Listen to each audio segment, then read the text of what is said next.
Hey, what's up you guys? Welcome back to my channel. If you're new here, my name is Mackie and I hope you're all having a great day today. So, we are back joined here for another one of my favorite segments I do on this channel. Favorite series I do on this channel? Yes.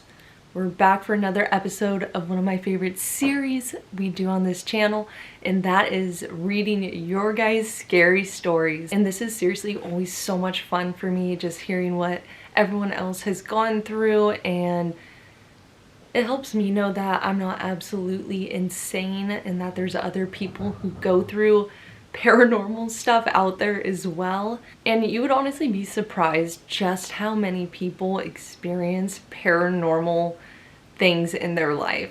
I'm always shocked when I get all these stories. There's always so many, so it's always really shocking to me seeing how much this actually happens outside my own house. So it's just crazy.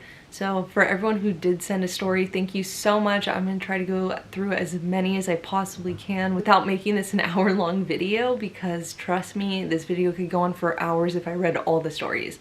So I'm going to try to go through as many as I possibly can, but if your story didn't...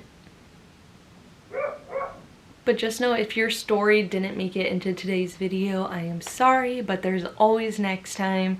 And with that being said, you can continue to send over scary stories to me every single day of the year, because I'm always going to be making these videos maybe once or twice a month just because it's fun. So yeah, continue sending over your scary stories and I'm going to keep reading them. And the last thing is, if you guys do send over a scary story, please make sure you let me know if you would like to stay anonymous, or if you would like me to leave your @ in the video, or if you don't even want me to use it in the video. Now that that's all out of the way, let's get straight into your guys' scary stories.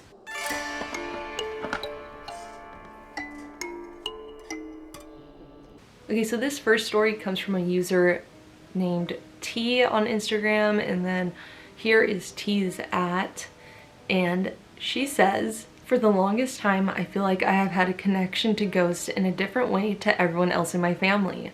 I moved into my current house in 2012 when I was around 8 years old. The area I live in is very historical and we have 2 cathedrals, so I believe it is even more haunted due to this." Anyway, the first story I remember is one night I was sleeping in my bed and I scared myself awake in the middle of the night. This made me very confused, but it was like I was confused but I knew what I was looking for. The bathroom is opposite to my bedroom, and I used to sleep with the door part of the way open to have light because I hated being in a dark room. I feel like my room is a hotspot for all haunted activity. Same. I was staring into my bathroom and I saw my brother in there, or what I thought was my brother, facing with his back to me, which I thought was odd because it was so late. I immediately ran into my older brother's room to find out if my younger brother was asleep, and they told me he was. So whatever I saw in my bathroom was in fact not my brother. This could have been a figment of my imagination. However, whatever it was appeared to be as my little brother, and I believe it wasn't my imagination. That's so creepy. Okay, the next story took place when I was younger. One night I was overwhelmingly upset and crying. My mom came in to see what was wrong. Okay, this next part is confusing me, and she says, I think this is a typo, but she says, "I was sat packing my bag, telling her that whatever was in my room didn't want me to be there, and my mom told me I was being silly and I need to stop myself and calm down." This then led me to having reoccurring dreams of walking out of my room and floating above my staircase and then flying down the stairs. Obviously, as a young child, this scared me, but I couldn't wake myself up until the dream was finished when I reached the bottom of the stairs.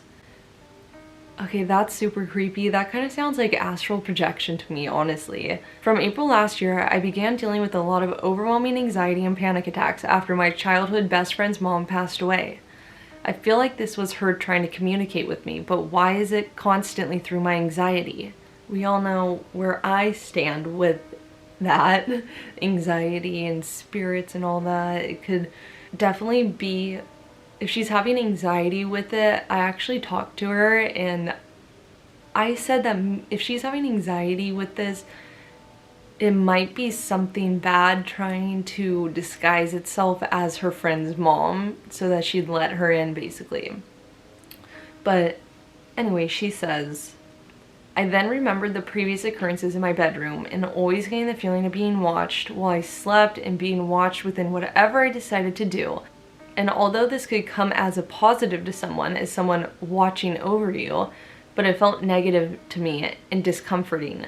I want to try the Necrophonic app, although it gives me anxiety thinking about interacting with whatever it is here. That's where the story ends off. She actually sent me a picture of inside her house. So I actually talked to her and I gave her some advice on maybe what could help her with the anxiety and panic attacks when it comes to the spirit stuff, because if she's getting anxiety from it, it probably isn't her friend's mom. It's probably something demonic trying to disguise itself as that just so she will let this entity in and basically get more comfortable with it. So I just gave her some advice on how she could possibly clear it out or really find out who it is.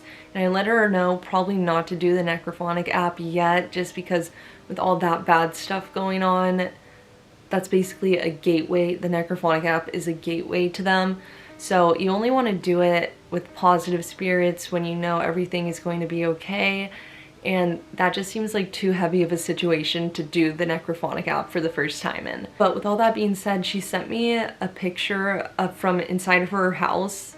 Someone took like a selfie in the mirror and she sent me this picture and I enhanced the brightness and everything, and there's straight up like a man's face.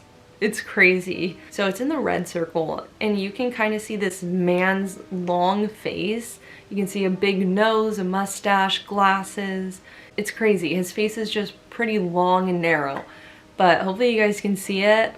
I definitely see it. So that's crazy. There's definitely something going on in her house, but yeah, I hope everything gets better for you and thank you for sending that story. All right, let's move on to the next. Okay, this next story comes from a user named Vazel. I hope I pronounced that right. But they say, hi Mackie, this isn't really a scary story, but just some creepy stuff that's been happening in my house. So I live in a pretty old house. It's big and it kind of has two parts. I live on one side, and for the guests, there is a other side. On that side of the house, my stepdad's mom and dad died there, and a lady who lived there before us also passed away there. All the time when I come in there, I feel a really bad energy and it's really hard for me to breathe in there. And also, since this house is old, there's a bunch of old stuff, paintings that I'm pretty sure have spirits attached to them. I live in the basement and there's a hall. At the end of the hall, there's a laundry room, and I always see this little girl, really similar to Lola. That's interesting. And I also have a baby sister, and she has this little chair bed that easily moves. Like you touch it a bit and it'll start moving. So one day, me and my mom were sitting in the living room, and keep in mind, we were both still, and my baby sister was not moving. The chair started randomly moving, and we think it was my stepdad's mom. Okay, that's just where the story ends. That is really creepy though, everything that happened there, especially with all those people passing away in that house. I do not doubt that there is some weird stuff going on. Alright, this next story comes from Rage Soul. I don't know how to say this, so here is her ad. Sorry, I don't know how to say your name. But she says, so I live in the UK. There's this spot called Northie. It's a football pitch with a CAD park. Me and a few friends have done a few spirit boxes here, and so much has come through. Cut long story short, we found out there's 3 that communicate with us a lot. Kate, she's 8 years old.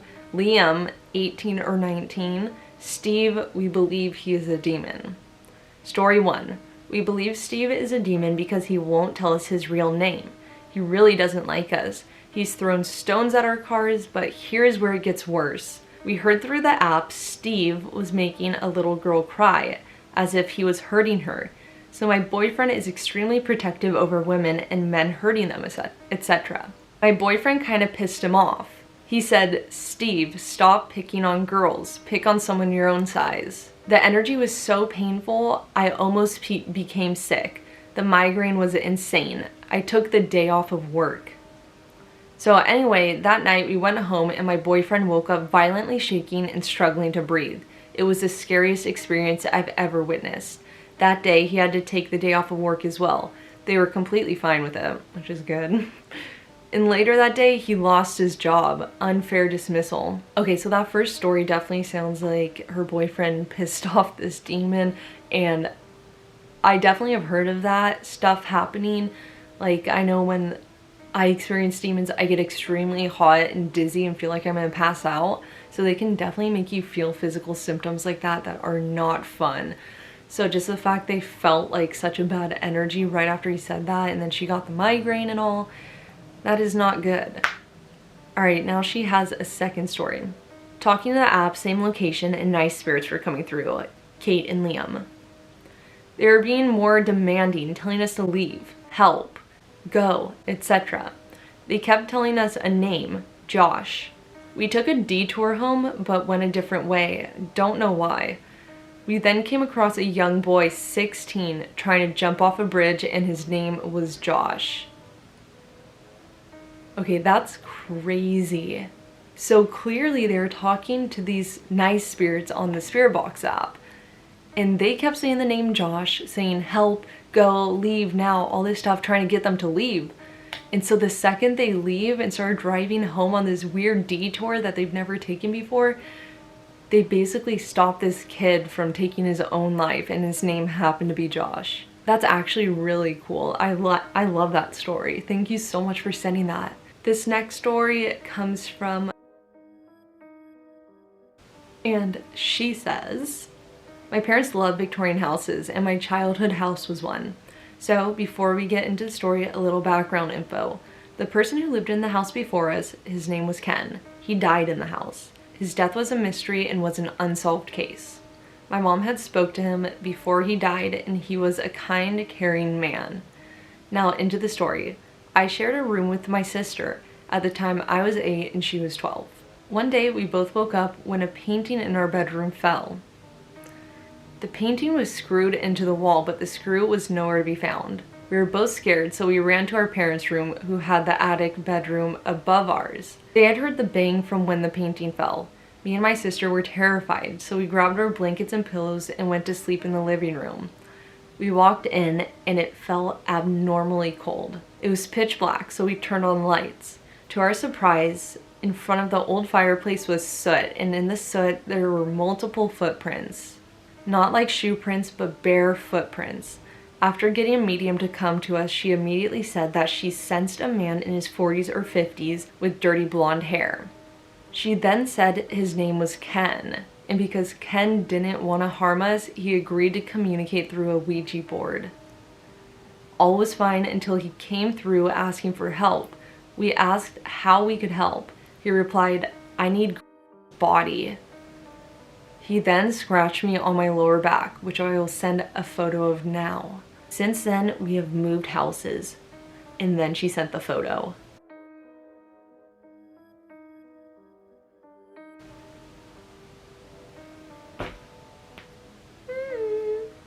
Just the part where he says that he needed body. I'm not sure about that much. That is, once again, just a crazy story. I don't think this Ken guy was as nice and caring as they say, but then once again, it could be another occasion of a bad spirit trying to portray itself as someone else to gain people's trust. I think it was all just a ploy to get them to use the Ouija board so that he could take their take more power from them and gain access to them, and obviously that led to a scratch. So keep that in mind. If any spirit that says they are good and they can only communicate through a Ouija board, don't do it. Just don't do a Ouija board. Specifically, if a spirit asks you to do it, don't do it. Ouija boards just aren't the answer. But that is absolutely insane. Thank you for sending that, and I hope you're okay now and nothing followed you. But that scratches looks painful. Okay, I think I'll do 1 or 2 more stories. This story comes from Rebecca, and she says, I'm a big fan of your YouTube channel. Well, thank you so much. She says, So this isn't a really big problem, but it all started when I moved into my new house 6 years ago. Some time ago, I'm not really sure when they did this. They attached themselves to me. There's about 4 spirits attached to me. They follow me everywhere. I have nightmares of them. I see them in full body form. I can describe them pretty clear. There's a girl, a man, my grandpa, and an old lady. So on to the scary stories I have. This happened when I was 10. I was sleeping and I woke up for no reason. I felt the feeling when you know someone is watching you. I ignored it for about 3 minutes. Then I turned. There was an old lady on my window shelf. She was reading an old tiny book. She turned to me and said, "Shh." I was in shock. I ran and ran to my parents' room. Then I turned back and saw her coming for me. I saw that the window was wide open. In the morning, my mom asked me, "Rebecca, why is your window open?" Okay, that's creepy, especially since the window is open. That means it wasn't a dream. I was watching TV, not being sleepy at all. Remember, it's daytime. I felt a pat and like brushing against my head. It felt so relaxing that I fell asleep. What? When I woke up, I was shocked. When I remembered, I was home alone the whole time and only my grandpa brushed my head like that.